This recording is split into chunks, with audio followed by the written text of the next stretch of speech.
You may have seen the video that I did years and years ago about building an off-grid house. And that was actually for the website getrichslowly.com. And I have had a bunch of people asking me for some sort of update on the house progress. And the answer is, well, the house has not been a huge priority up here for a little while. So I came up this weekend to patch some of the porch roofing here that kind of blew out in a bit of a windstorm. So I'm gonna put that up. I'm gonna screw this down and then I'll show you a little bit of the inside.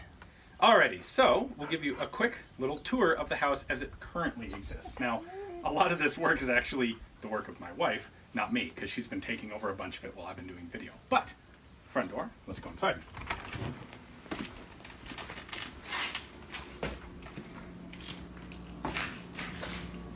So we have the kitchen.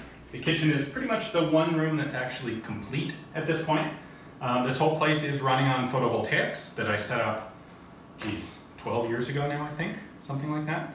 And they actually still run. I'm still on my first set of batteries even, so I have a nice full-size working refrigerator, cabinets, counter. Stove is propane, running off of bottled propane gas, obviously. So, kitchen.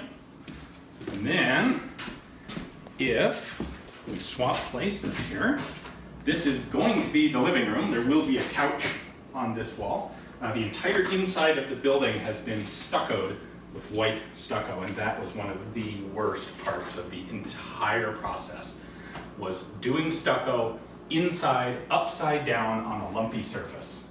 That was just, But it's done now, and the nice thing is, this structure holds in humidity fairly well, and so there is nary a single crack in that stucco anywhere. This, by the way, if you didn't see the original video I did on putting this place together, this is a concrete dome that is covered with about 2 feet of dirt on the top, and then, of course, 8-10 feet of dirt by the time you get down onto the sides. So the whole thing goes back into a hillside. It never freezes in here in the winter. The temperature outside will hit lows of about 0. The temperature inside, with no fire or heating or people or anything, never goes below 50, which is really nice for keeping water running in this place. Now, next little bit, we have some of this wall finished, but not all of it. We've got cedar paneling for the wall there. This is going to have this faux brick like the kitchen does. We do have the bathroom. Functional, but still a work in progress.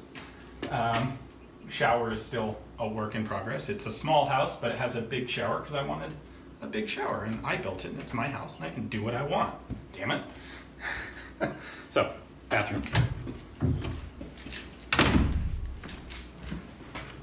Bedroom. A little bit, again, a little bit esoteric here.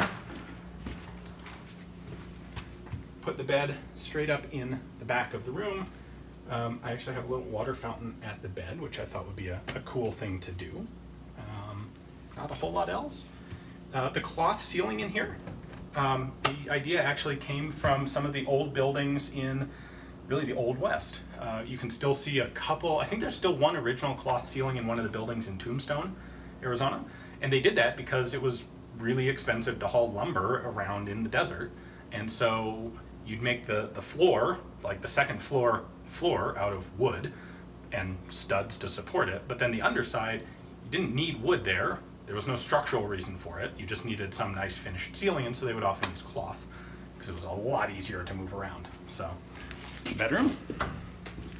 And then the sort of office. So we've got a wood stove in here. Chimney runs out through up through the top of the house. Bookshelves. Yeah, I have a desk that's made out of ammo crates. This is far from finished, and it has accumulated a lot of crap at the moment. So, and then there's what I call the basement going in the back of the room, and that's just storage of more stuff. There's a little utility room back there that we have just pulled out my attempt at a solar water heater. It worked for one season, and then the hard water up here killed it dead. So we're going to be replacing that with a water softener and a conventional hot water heater. So that goes in the back. That's all the mechanicals. The power box for the house is in the back there, the breaker box. that's it. The whole place is a little over 800 square feet.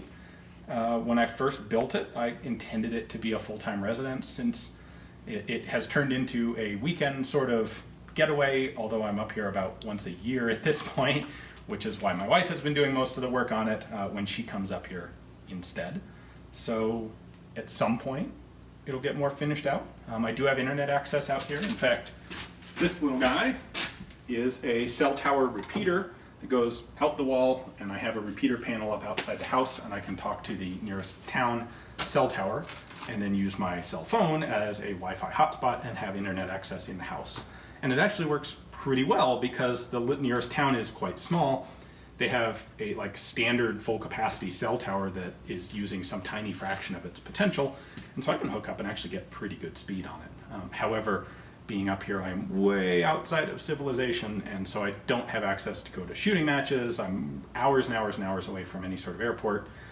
It's not really a conducive place for me to work from. Anyway, that is a little tour of my off-grid house. Hopefully you guys enjoyed it.